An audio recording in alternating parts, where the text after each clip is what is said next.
Hey guys, welcome back to the channel. So good to see you all. If you guys read the title, you saw that we have bought multiple Welkin moons in order to buy Shenhe's outfit. We have bought, what is that, 3, 6, 9, 12, 15, 5 Welkin moons. Gave myself 180 plus days of the Welkin moon for this outfit right here. The most elegant 5-star outfit you will see in the shop, in my opinion.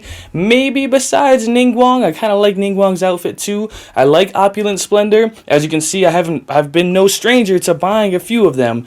But in my opinion, the upgrade that it gives you from Shenhe's old look to Shenhe's new look, wow.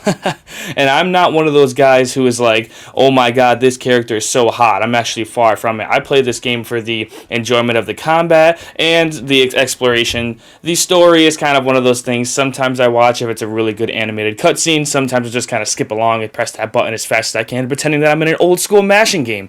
With that out of the way, this outfit, guys, yes, this outfit is very, very nice. I'm trying to show off everything from the top to the bottom. You can see the detail in the outfit. You can see everything has changed from the hair to the attire on the arms, where they used to look like wings and used to look like fins, which I never was a big fan of. It's a whole different concept. Sadly, what I did see was some people were saying that her cleavage, the upper portion of that design, had changed drastically, which is something that I was trying to look at and observing in this example right here. And I was like, yeah, it did get smaller, but who cares? Like, are you guys really so on your own, you know what, at the middle of the night, so hopped up on, you know, whatever it is that you watch at night to get yourself off, that the shrinkage of her cleavage is what's going to deter you from buying an outfit where a game that's as easy as this one anyways? Like, come on, guys. Like, this is purely an aesthetic game. There's nothing in this game they add in terms of cosmetics that will alter your gameplay. So if you play the character enough and you find value in seeing something different, or you just want to change it up and you have the extra funds, buy it because you want to buy it. Don't buy it because you're trying to get bigger boobs with a skimpier look. I mean, come on, guys. Anyways, outfits bought. Boom. Look at this baddie. Ooh, looks so good. I like that splash art. We got to go ahead and throw it out there. This is a top 2 outfit for me in the entire game. Looks very good. Now, I did not buy Ganyu, even though I have her, because Ganyu is just kind of one of those characters I put in the back, because I have Ayaka, who is also C6, along with my Shenhe. What the heck do I need an outfit for Ganyu for? I don't, obviously. I'm not a Ganyu fan, and unless she was C6, which was in the beginning of the game one of my goals that I wanted to hit, and I decided to abandon because Ayaka came out, and I just liked her playstyles 10 times more than Ganyu's. I didn't like the idea that her best team synergies were without a shielder. Like, you had to go, obviously Shenhe now, but back then was like Bennett, some other buffer, and then so like basically her best in slots were Zhongli, Bennett, and Zhengling along with Ganyu. And it's like, dude, this team just feels not that good. Like, I feel like Zhengling's meant to be on the go. I felt like Ganyu was more of like that ranged attack, and it just felt like I was trying to compete with the two, and I had to be close and far, and the shield, having to worry about that in the back of your head. Not a good combo in my mind, so I decided to abandon it. Yes, I did also buy the wing set that they have. I forgot the exact terminology and name that they had for it, but I was trying to find the best fit for her, and at one point I did consider putting on this wing set because, I mean, it does look pretty good, but at the end of the day I decided I want to save that for Nouvellette, because in my opinion that one would look fly on Mr. Nouvellette. Alright guys, I'm going to move on to the next section here and let kind of the background play so you can see the outfit, see the wing set, get an idea of what it would look like if you yourself wanted to purchase it. But I wanted to move on to some more of my personal life stuff that's been happening. So if you guys saw my community post, I have actually had my 3rd child with my fiance now. Me and my fiance have been together 10 years. Yes, I know. Thank you. I'm also relatively young, so we were high school sweethearts. You can kind of put the pieces together right then and there. But long story short, me and my fiance just had our third kid, and you know that whole thing was a whole experience in itself. I wasn't really able to do some of the videos that I wanted to, like when Dan Heng and Bibiter Lune had come out on the I play on mobile, but on the Honkai Star Rail game. I wasn't able to pull for him, even though I had like 100 and whatever wishes saved up. I think it was like 160-ish or whatever, because I wanted to make it a video. And if you guys have ever tried to record a video on your phone, especially with the settings that they have on there, it's just not that good, in my opinion. So I was like, you know what? I have two options. I either pull on my mobile phone personally, or I try to record it, right, and just hope that it comes out good, and then go into one of those apps that I have on my phone that are unfortunately free, and if I wanted to get to the higher detailed kind of stuff, the 4K, the more options, then obviously I would have to pay for it, or I could wait until I get home in 2, 3, 4 days, however long I'm stuck at the hospital for. I can pull on my actual setup, have good quality, have good frames, and get a good editing service out of it, because I usually edit on my devices as well at home, obviously. And so I decided to do the latter. I decided to wait until I was home to get the editing done for the video. So it did take a little bit longer, and I am sorry. Now, I did see that you guys were 50-50, split down the middle, huh? Some of you guys were excited for Dan Heng and Bibiter Lune. Other you guys decided, the Nouvellette summons would be cooler. Here's something that I want to throw out there and touch on as well for you guys. At that moment, which was only about 9 or 10 days ago, I literally had 400, I think it was like 64 or 45, like one of those numbers. I think it was 464, whatever it was. In that post about 10 days ago, I stated how many wishes I had for Nouvellette saved. I am now over 500 wishes because I 100%ed the what is it? Chenyu Vale, something like that. Chenyu Vale. I don't know exactly what it is, but I think it's Chenyu Vale, the new Liwa 4.4 map that was released. I 100%ed it completely. To give you guys perspective on how deep I went with the 100% exploration, they give you an achievement in there for that specific area when it released, that you have to get 240 chests in the area in order to collect, right? I collected 300 on the dot, which you will see and I will prove later down in the video. So I literally went ham. I got 60 more chests than required for that achievement. I went ham. And guys, one of the things that you're going to see further on in this video as well, all of these sigils, the geo sigils from opening those chests and finding them on the walls and mountains as you explored, I think it was like over 1,100 of them. And when you put them into the shop and trade them, because I had collected all the rewards already from previously 100% leeway back in the beginning of the game, I was able to get over 1 million mora from exchanging those geo sigils. Like, it was actually insane.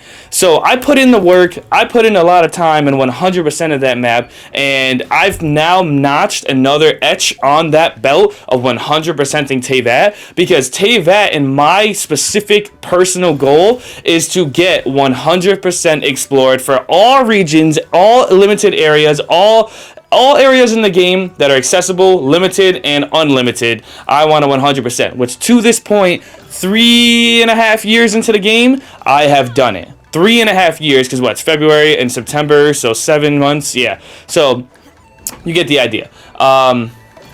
Yeah, okay. Just making sure my math was math in there. You know, I'm not the best, smartest guy out there, but I know a thing or two about some numbers. Either way, so I was really impressed with that. Wow, he just went flying. And one of the things that I wanted to talk about, kind of segueing from that to this, the rewards for the Lantern Rite was actually pretty decent, right? Like, there was a lot of rewards, and they were relatively easy to get. Now, I have an unpopular opinion. First, let me provide the proof, right? Let's say it was 464 wish I said on that community post I made about 9 or 10 days ago, right? Which I think is the accurate number. That means that I went from 464 to 502. 300 chests later, 100%ing the limited time, the unlimited time, but the new map or region that was unveiled, getting all of these stupid blue star, whatever spirit carp things you had to collect, all 50 of them on the new map, turning them in, getting all the rewards, getting all of the chests in the map, getting all the quests completed, and just getting as many gems as I could from the lantern rite, I was able to get almost 40 wishes out of it, 38 to be exact, right? And a lot of the complaints that were coming out against Genshin, in comparison to Honkai Star Rail, was you get so many more wishes, or in that game it's summons, but whatever the flip, you get so many more wishes in that game because there's a whole bunch of different outliers. Some of them are saying that it's because it's a turn-based game and they have more competition, so they have to give more rewards to maintain the player base, which, that's actually not a bad point. I do kind of agree with that, but at the same time, it's the same company, which is Hoyoverse, aka, which is the old MiHoYo, and they have always, since day one, from Genshin Impact at least, and remember, a lot of people like to say day one, like, Hoyoverse began with Genshin Impact. They didn't. Genshin Impact was the big mainstream hit for the company, but the game itself was not the first one that they had created. They had created all kinds of different ones, most notably Honkai Impact 3rd, which is one of their more popular mobile games and PC games that they released. But what I would say with that is they had games even before that. They had 2D side scrollers where you were playing with Bronya for like 5 or even 10 different iteration and versions of that character in different games. So this company has been around for a while, and now I can't speak on those other games because I myself only got into Hoyoverse with Genshin Impact. What I can say is I did go back to Honkai Impact 3rd and play it a little bit. I was successful in playing enough to get like 3 Hershers of whatever. I think I got, to be honest, I'm going to be throwing myself out for a loop if I try to remember all the names. But long story short, I know I had at least 3, maybe 4 of the Hershers of whatever they're called. And I had developed my own opinion after playing Genshin Impact and going back to Impact 3rd, realizing their rewards were okay. I felt like they were still a bit stingy in my opinion because I think it was like 1,800 you needed in order to get a 10 pull, which was more than the 1,600. It just felt like excessive.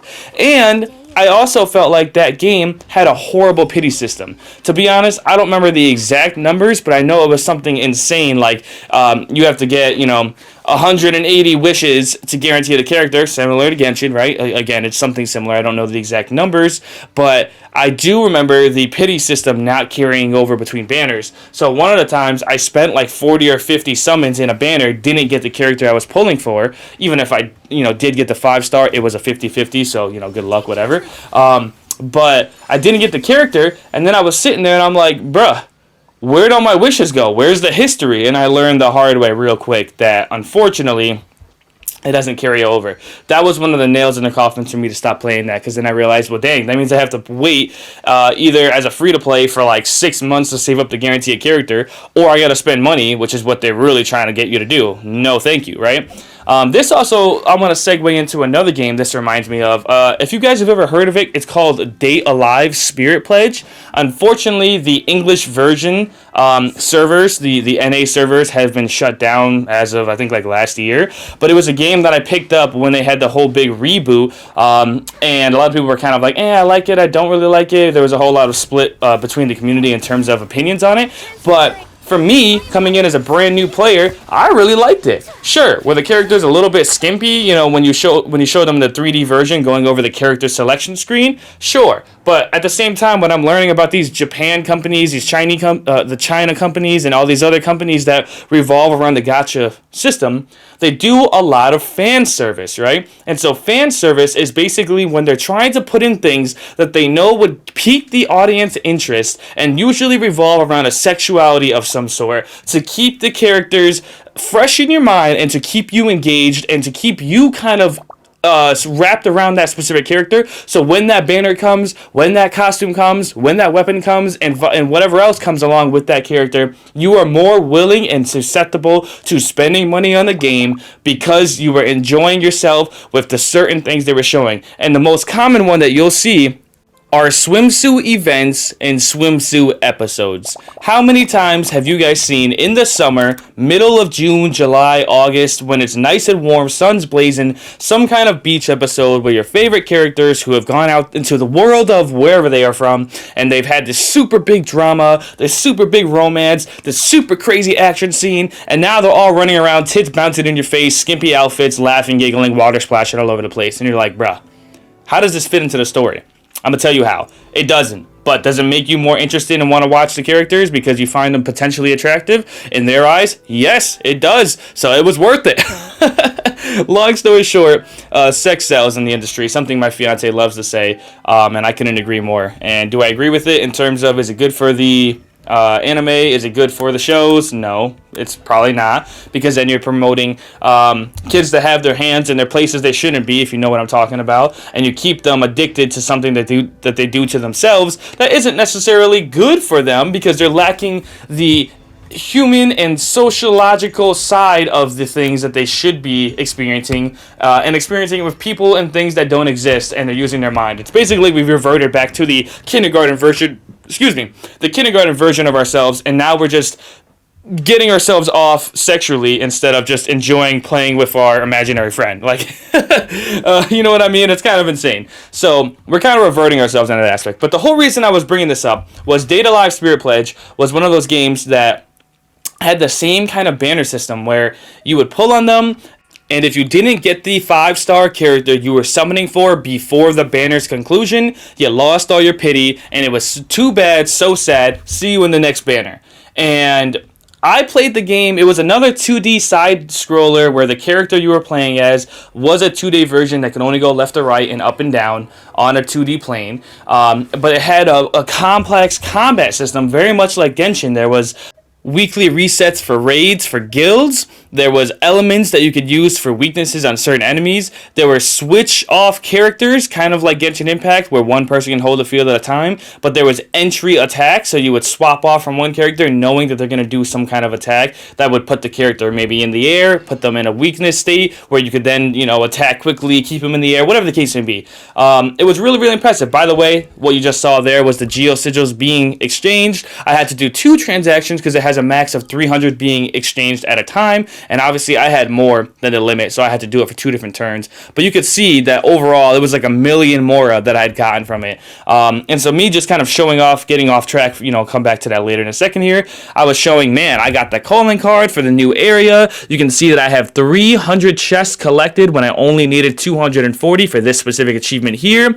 The 48 open world mechanisms, I did 56. I got 20 of the Sealies when I only needed 16, so on and so forth. So I went ham, and I was able to reap the rewards per se.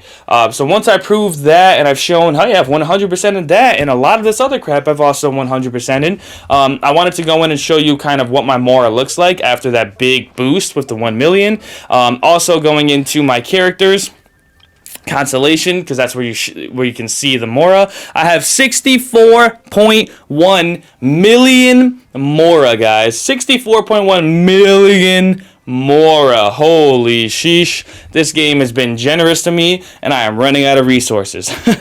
Anyways, long story short, this game, I 100%ed the entire map of Teyvat, all of Mondstadt, all of Liyue, all of Inazuma, all of Sumeru, all of Fontaine, even those side maps like the Chasm in the underground version of Liyue, I forgot that one area, what's that one? Enkonomiya, which is over in Inazuma when you drop into that whirlpool. I have 100% of that. The entire map is 100%, and I am going to continue to do that. As long as you guys keep supporting me, I'll keep making videos on it. If not, I'll do it in private, and it'll be my own personal, woohoo. Anyways, I wanted to get back to Data Live to wrap a nice bow on this whole thing before I go.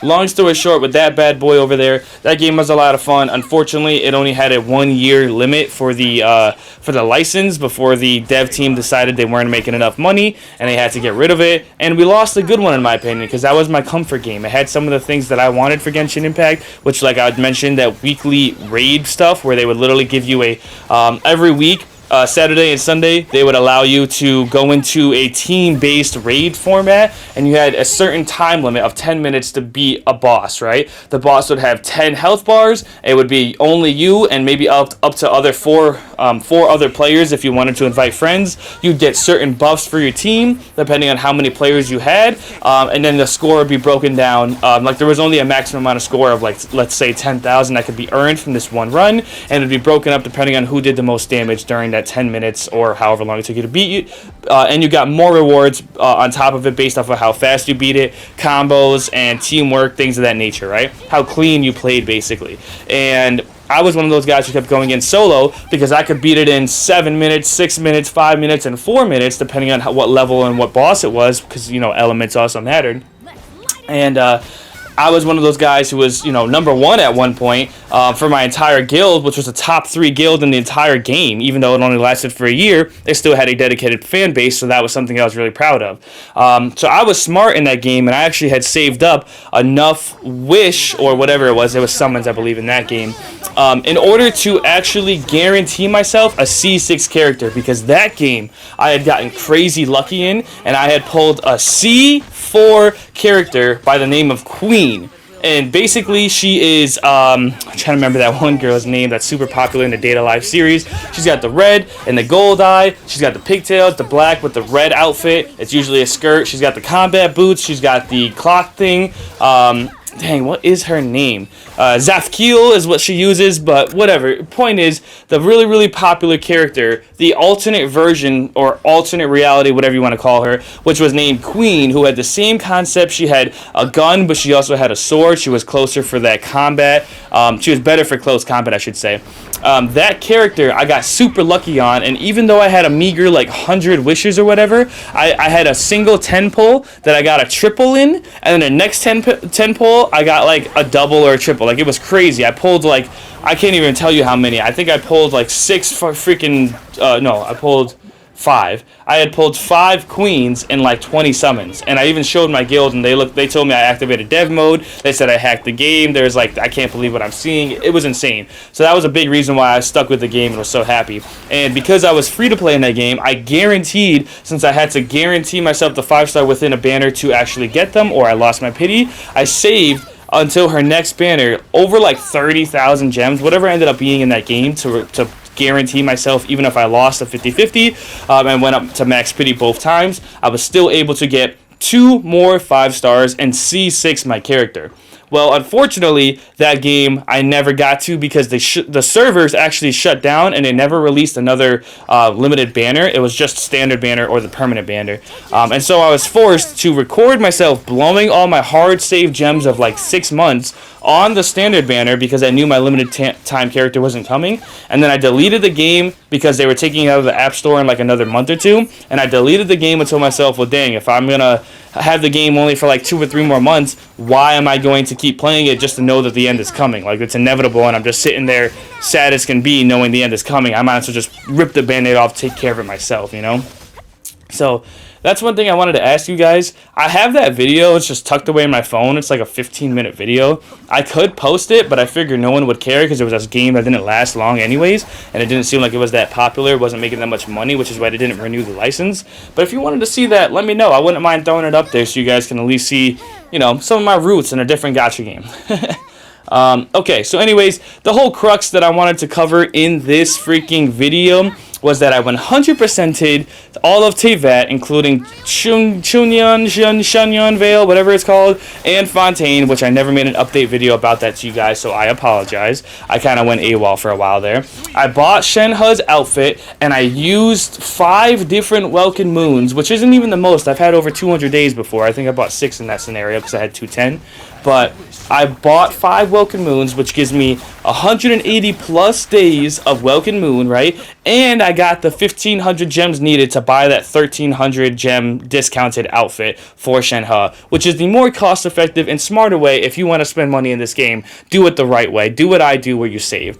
One of the things I didn't talk about, I also have 502 current wishes saved up, and I'm going to be pulling for New Valette in the next banner, and I'm also pre-farming right now for Kazuha. So I am also pre-farmed 100% for new Farina. I am not pulling for Arlecchino as of right now until 4.5, and I see leaked combat for her. That'll change everything if I do or don't. But as of right now, I am not pulling for her.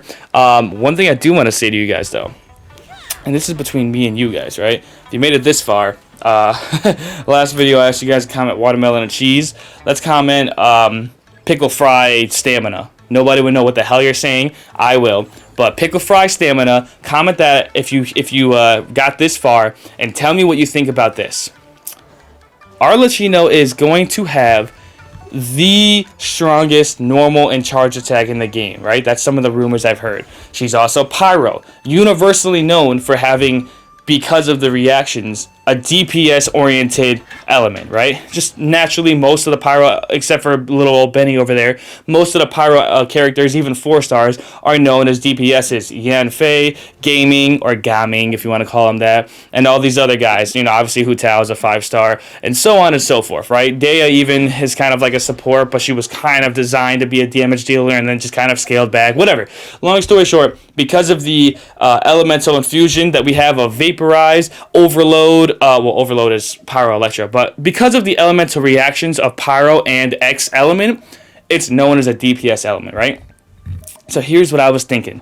I want to see how strong Arlecchino is because I like power. I'm attracted to power in this game, not sexually, but I mean in all factor. Like, I want to be that strong. I want to show off. I want to make it feel like I'm actually doing work and the effort I put in is being rewarded in the damage numbers I'm seeing, right? If Arlecchino ends up being Nouvelette caliber or higher, she could potentially be a C6 character that I pull for.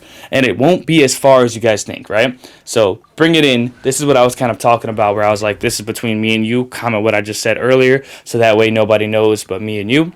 I have saved over $500+ of cash back on my credit card, guys. Over a year of saving, right? Unlimited 1.5% cash back.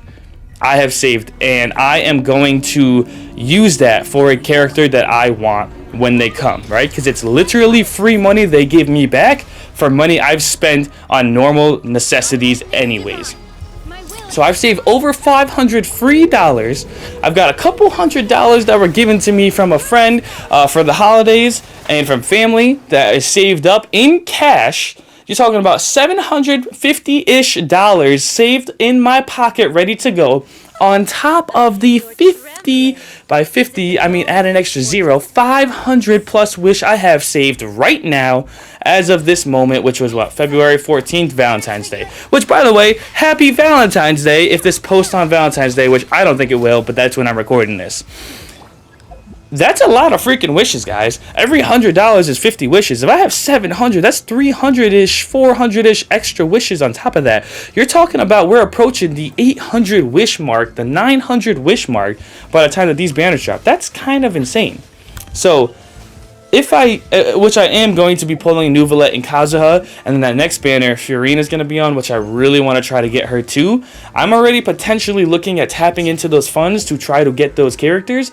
I might go and pull Arlecchino, and depending on how strong she is with constellations, I might go for C1, C2, and so be on. So don't fret. We might have some good pulls coming for you guys, and I am super excited to see what that looks like. I'll keep you guys updated in a community post. It doesn't get that much interaction, unfortunately. Sometimes it's 10 people or less, but I appreciate all of you that actually do interact. Those are the real ones right there. If you want to be a real one, comment what I talked about earlier. I'm not going to say it again. For any of you other guys in here, you got to go find it in this 28-minute video. Apologize for that. But let me know what you guys think in those community posts and comments of these videos. They all help me, and I like hearing your guys' thoughts as well. I've been talking for a really long time now, and I do appreciate you if you've made it this far. Please consider liking, commenting, and subscribing. I'm going to move on to the next video, so if you guys enjoyed the comment, like I said, please do one of those things. I'd really appreciate it. If not, I appreciate your presence. It means a lot to me. With that being said, you guys take fully care of yourselves. Happy Valentine's Day, Happy Chinese New Year, or Lunar New Year, if that's how you call it. And I will catch you guys in the next video. Just know we got some banger content coming. I'm about to be playing Honkai Star Rail, run through all of Penacony, so maybe I'll post a video or even stream that. We'll see what happens. I don't know yet. I also got to make a Don Hung and Bibiter Lune now that he's fully leveled up. I got to make a video on him too, so that just reminded me of that. So anyways, subscribe if you guys want to see some more of that content, and like the video if you liked what we talked about today, or if you just like hearing these TED Talks that we talk about, because I did that last video. You guys actually kind of digged it. I was kind of like, well, damn, okay, maybe I should talk a little more. And I will catch you guys in our next video. Thank you so much for your support, and you guys take care of yourselves, alright? Godman out.